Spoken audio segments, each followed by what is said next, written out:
Soviet संघ से अलग होकर दुनिया के नक्शे पर यूक्रेन नाम का एक नया देश आया था। साल 2014 के पहले तक सब कुछ ठीक चल रहा था क्योंकि वहां जो सरकार थी वो रूस की समर्थक सरकार थी। लेकिन 2014 में यूक्रेन की सत्ता बदली और यूक्रेन की शांति अशांति में तब्दील हो गई।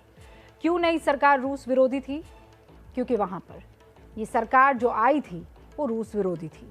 नतीजा, जंग शुरू हुई, रूस ने हमला किया, क्रीमिया पर कब्जा किया और उस वक्त जो विवाद शुरू हुआ था उसने अब एक बार फिर रूस, यूक्रेन और अमेरिका सहित कई यूरोपीय देशों को जंग की कगार पर ला खड़ा किया है। कुछ ताज़ा सैटेलाइट तस्वीरें हमारे साथ आपके टेलीविजन स्क्रीन पर दिखेगी, जिसमें साफ दिख रहा है कि रूस की सेना ने यूक्रेन को चारों तरफ से घेर लिया है और इसीलिए मास्टर स्ट्रोक की कवर स्टोरी इसी टेंशन पर। क्या यूक्रेन पर रूसी आक्रमण का काउंटडाउन शुरू हो चुका है? अब यूक्रेन और रूस के बीच युद्ध रोकने की सारी संभावनाएं खत्म हो चुकी है? क्या लुहांस्क और डोनेट्स्क को अलग देश की मान्यता देकर पुतिन ने जंग का ऐलान कर दिया है? पूर्वी यूक्रेन के लुहांस्क और डोनेट्स्क इलाके में रूसी सेना का पहुंचना युद्ध का आगाज माना जाएगा। यूक्रेन पर रूसी राष्ट्रपति व्लादिमीर पुतिन का एक्शन और फिर अमेरिका और यूरोप सहित दूसरे विरोधी देशों का रिएक्शन ये बता रहा है कि दुनिया के इस हिस्से में बहुत कुछ बिगड़ चुका है। हालात बद से बदतर होते जा रहे हैं। दुनिया एक बार फिर से एक बड़ी जंग की तरफ बढ़ रही है। हालात इस कदर बिगड़ चुके हैं कि आनन फानन में संयुक्त राष्ट्र सुरक्षा परिषद की इमरजेंसी मीटिंग बुलाई गई। बैठक के दौरान जबरदस्त घमासान हुआ। बैठक का पारा कई डिग्री तक बढ़ गया, लेकिन इसका नतीजा रूस के ऊपर प्रतिबंध बढ़ाने की शक्ल में निकला। आखिर क्यों ये खतरा पूरी दुनिया के लिए बहुत बड़ा है, ये जानना बेहद जरूरी है और इसके लिए रूस ने यूक्रेन के खिलाफ जिस सैन्य चक्रव्यूह की रचना की है उसे समझना बहुत जरूरी है। किस तरह रूस ने यूक्रेन को इस वक्त चारों तरफ से घेर रखा है, इसे हम आपको नक्शे पर दिखाते हैं। नक्शे में आप रूस और यूक्रेन को देख सकते हैं। ना तो आकार के हिसाब से, ना ही सैन्य ताकत के लिहाज से यूक्रेन का रूस से कोई मुकाबला है। सबसे पहले आपको यूक्रेन के चारों तरफ रूसी सेनाओं के परमानेंट बेसिस को दिखाते हैं। हरे रंग के जितने भी ये डॉट्स आपको इस वक्त दिखाई दे रहे हैं, ये रूस के स्थायी सैन्य ठिकाने हैं। यानी यहाँ पर उसकी सेना 24 घंटे 365 दिन तैनात रहती है। लेकिन पिछले कुछ महीनों से रूस इससे भी आगे बढ़ चुका है और भूरे रंग के ये जो डॉट्स आपको नक्शे पर नजर आ रहे हैं, ये रूसी सेना की नई तैनाती है। यानी पिछले कुछ महीने में रूस ने धीरे धीरे करके यूक्रेन की सीमा के नजदीक करीब 2 लाख सैनिकों की पूरे सैन्य साजो सामान और बड़े हथियारों के साथ तैनाती कर दी है। यूक्रेन पर इस वक्त 3 तरफ से हमले की आशंका जताई जा रही है। सैन्य जानकारों के मुताबिक रूस ने जिस तरह से सेना की तैनाती की है, उससे साफ नजर आ रहा है कि उसने यूक्रेन को 3 तरफ से पूरी तरह से घेर लिया है और अगर वो हमला करता है तो उसकी सेना इन्हीं 3 इलाकों से यूक्रेन में घुस सकती है। नक्शे के जरिए इसे समझने में आपको आसानी होगी। भूरे रंग के डॉट्स में वो इलाके हैं जहां पर रूसी सेना ने नई तैनाती की है। यूक्रेन के उत्तर में ये बेलारूस है। पिछले कई हफ्तों से रूसी सेना बेलारूस की सेना के साथ जॉइंट एक्सरसाइज कर रही है। एक अनुमान के मुताबिक यहाँ 30,000 के करीब रूसी जवान मौजूद है। यूक्रेन पर हमला इस रास्ते भी किया जा सकता है। हमले का दूसरा रास्ता हो सकता है क्रीमिया। साल 2014 में रूस ने हमला किया था इस पर और यूक्रेन के इस हिस्से पर कब्जा जमा लिया था। जानकारों के मुताबिक यहाँ भी रूसी सैन्य ताकत भारी तादाद में मौजूद है, इसीलिए यहाँ भी यूक्रेन पर हमला किया जा सकता है। इसके अलावा तीसरा और सबसे महत्वपूर्ण इलाका पूर्वी यूक्रेन और रूस की सीमा है। ये काफी लंबी सीमा है जो सीधी रूस से लगती है। यहाँ पर आप देख सकते हैं कि रूस ने अपनी सेना क्लिमोव, कसर्क, बेलग्रोद, सोलोती, वाल्यूकी, बोगुशा, लुहांस्क और डोनेट्स्क पर तैनाती कर रखी है। सबसे बड़ी आशंका इन्हीं इलाकों से आक्रमण की है। रूस की तरफ से लगातार कहा जा रहा है कि वो यूक्रेन पर हमला नहीं करेगा, लेकिन जमीन पर उसकी सेना का एक्शन उसके बयानों से मेल नहीं खा रहा है। ताज़ा सैटेलाइट तस्वीरें देखिए आप। रूसी सेना यूक्रेन की सीमा के करीब बहुत ज्यादा एक्टिव दिखाई देगी। मैक्सर टेक्नोलॉजी द्वारा जारी की गई ये सैटेलाइट तस्वीर 15 फरवरी की है। इसमें यूक्रेन सीमा के करीब वाल्यूकी में रूसी सेना के हेलीकॉप्टर्स की तैनाती साफ साफ दिख रही है। तस्वीरों से पता चल रहा है कि रूस ने अटैक हेलीकॉप्टर्स बड़े पैमाने पर स्टैंड बाय मोड पर तैयार रखे हैं। जिससे हमले की सूरत में फौरन कार्रवाई की जा सके। इसी जगह की एक दूसरी सैटेलाइट तस्वीर में देखिए, स्थिति और साफ नजर आती है। यहाँ पर हेलीकॉप्टर्स के अलावा पूरा बैटल ग्रुप दिखाई दे रहा है। बैटल ग्रुप का मतलब है कि हमले में इस्तेमाल होने वाली भारी भरकम हथियारों के साथ सैकड़ों जवानों की तैनाती आपको नजर आएगी। तीसरी सैटेलाइट इमेज देखिए, मोटराइज्ड बटालियन का पूरा दस्ता दिख रहा है। ये यूक्रेन सीमा के करीब सोलोती बेस की तस्वीरें हैं। इसमें आपको टैंक्स, तोपे, बख्तरबंद गाड़ियां सब दिख रहे होंगे। यानी यहाँ पर रूसी सेना ने जबरदस्त फायर पावर को जमा कर रखा। यानी रूस की तरफ से तो तैयारी पूरी दिख रही है। इसीलिए सवाल उठ रहे हैं कि क्या एक बार फिर दुनिया विश्व युद्ध की तरफ बढ़ रही है, क्योंकि अमेरिका और नाटो खुले तौर पर रूस को गंभीर नतीजे भुगतने की चेतावनी लगातार दे रहे हैं। लेकिन रूस को देखिए, उस पर कोई असर नहीं हो रहा। इन चेतावनियों का जवाब वो दोनेत्स्क और लुहांस्क को नए देश के तौर पर मान्यता देकर दे रहा है। देखिए, यूक्रेन के इन दोनों इलाकों को अलग देश की मान्यता देने का क्या मतलब है? रूस के इस कदम का मतलब ये है कि उसने अमेरिका और नाटो को खुला चैलेंज दे दिया है। उसने सीधे संयुक्त राष्ट्र को चुनौती दी है, वो भी तब जब रूस खुद यूएन सिक्योरिटी काउंसिल का मेंबर है। मिन्स्क समझौता तोड़कर उसने पूरी दुनिया को यह बता दिया है कि यूक्रेन को लेकर उसके इरादे अब क्या है। मिन्स्क पूर्वी यूरोप के देश बेलारूस की राजधानी है। साल 2014 में यूक्रेन ने डॉनबास इलाके में चल रहे युद्ध को रोकने का एक समझौता किया था। यूक्रेन, रूस और यूरोपीय संस्था OSCE के बीच युद्ध विराम को लेकर समझौता हुआ। इस समझौते के बावजूद युद्ध विराम नहीं हुआ, तो फिर 2015 में दोबारा समझौता हुआ। युद्ध विराम तो नहीं हुआ, लेकिन सभी पक्ष इसे बातचीत का आधार बनाने पर सहमत हो गए। अब रूस ने डॉनबास के उन्हीं दोनों इलाकों यानी दोनेत्स्क और लुहांस्क को नए देश के तौर पर मान्यता दे दी है। इसके बाद रूस पर मिन्स्क समझौते को तोड़ने का आरोप लग रहा है।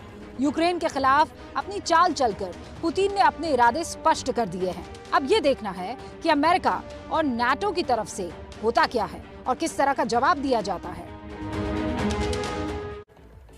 रूस और यूक्रेन की जंग के विश्व युद्ध में बदलने का खतरा बढ़ता जा रहा है। इसमें किसी तरह की कोई दो राय अब नहीं बची है, क्योंकि रूस हर रोज एक नया धमाका कर रहा है।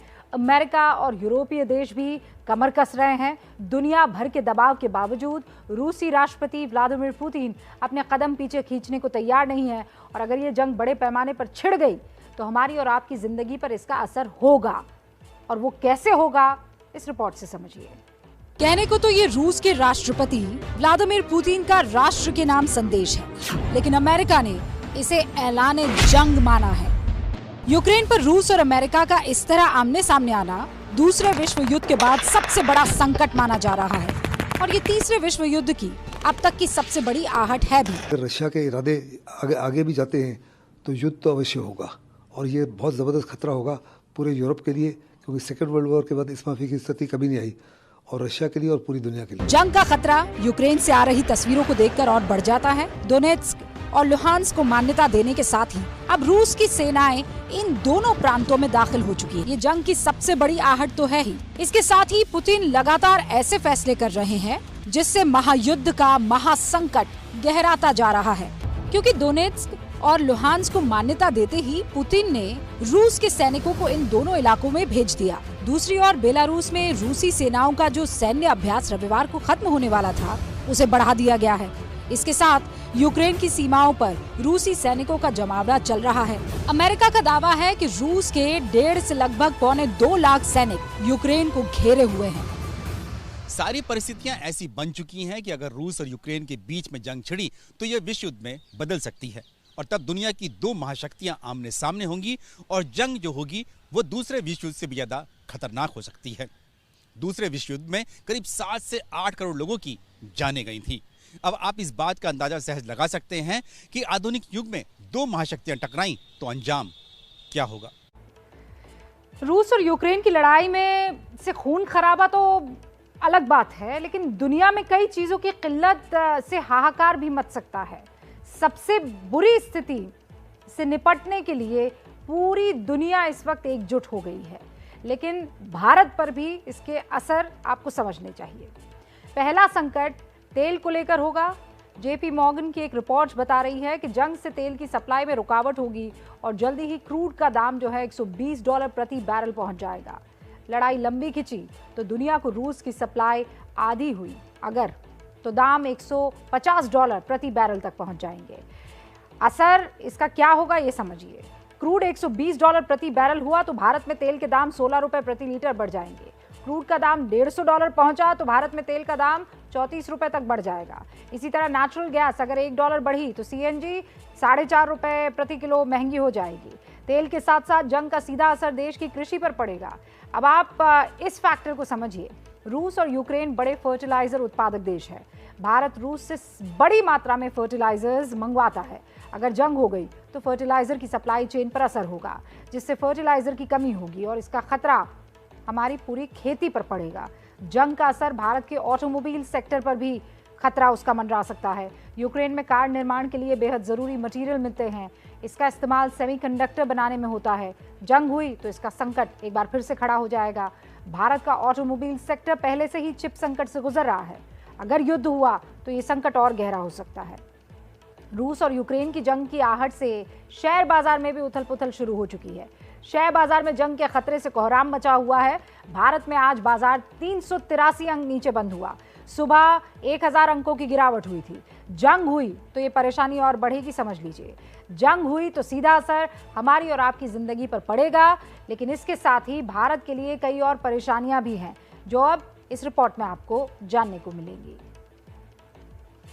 दरअसल रूस और यूक्रेन की लड़ाई में आमने सामने अमेरिका और रूस है। इन दोनों ही देशों से भारत के अच्छे रिश्ते हैं। अब इनके आमने सामने खड़े होने से भारत के लिए कूटनीतिक असमंजस है। हालांकि भारत अभी तक तटस्थ है। आज सुबह यूएन सिक्योरिटी काउंसिल में इसके बारे में चर्चा हुई थी।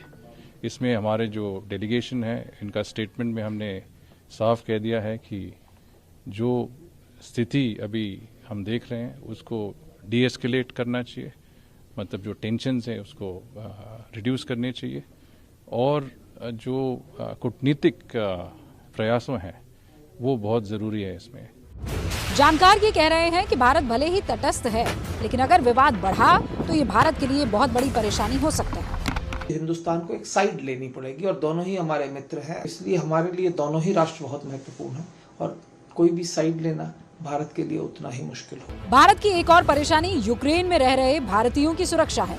यूक्रेन में करीब 20,000 भारतीय हैं, जिनमें ज्यादातर छात्र हैं। बेटे का नाम मोहम्मद फैसल है। वो इवानो फ्रैंकिस नेशनल यूनिवर्सिटी में पढ़ रहे हैं। अब ये रूस और यूक्रेन का जो ये मसला हो रहा है, इसमें थोड़ा सा बच्चे घबरा रहे हैं। यूक्रेन और रूस की जंग का असर भारत ही नहीं, दुनिया के ज्यादातर देशों पर पड़ेगा, क्योंकि रूस दुनिया की बड़ी जरूरतों वाली कई चीजों का सबसे बड़ा उत्पादक है। रूस दुनिया का 13% कच्चा तेल पैदा करता है और 40% नेचुरल गैस भी। गेहूं में रूस की हिस्सेदारी करीब 18% की है। रूस से सप्लाई होने वाली गैस यूरोप की ऊर्जा जरूरतों की लाइफलाइन है और अपनी ये कमजोरी यूरोप भी जानता है। इसीलिए अब यूरोप भी ऊर्जा के दूसरे सोर्सेस पर ध्यान लगा रहा है। यूरोप में कड़ाके की ठंड पड़ती है और कहावत भी है कि यूरोप की सर्दी बिना रूस की गैस के नहीं काटी जा सकती है। हालांकि अब सर्दियां कम हो रही हैं, लेकिन अगर रूस की गैस की सप्लाई बंद हो जाती है तो यूरोप की जिंदगी पर भी ब्रेक लग सकती है। हालांकि ये बात भी हकीकत है कि अगर यूरोप रूस से गैस ना खरीदे तो रूस को भी बड़ा झटका लग सकता है। ऐसे में युद्ध की आहट के बीच में गैस का ये खेल भी बेहद अहम रहने वाला है।